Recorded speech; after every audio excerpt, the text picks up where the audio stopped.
నువ్వు ఇప్పుడు అంబులెన్స్లో వచ్చినావు కదా, వచ్చినావా? ఏమైందని వచ్చినావు? మరి నువ్వు హాస్పిటల్లో ఉంటావా, వైన్ షాప్లో ఉంటావా?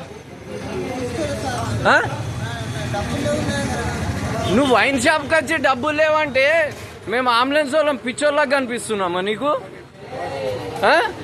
నువ్వు ఈడ తాగనీకి అంబులెన్స్లో వచ్చినావా?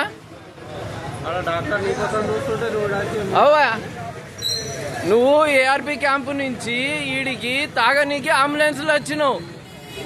నువ్వు మరి వైన్ షాప్ దగ్గర ఏం చేయట్నావు? గోటీలు కొట్టాడినా వైన్ షాప్ దగ్గర పోలీసు వాళ్ళకి ఇస్తామా?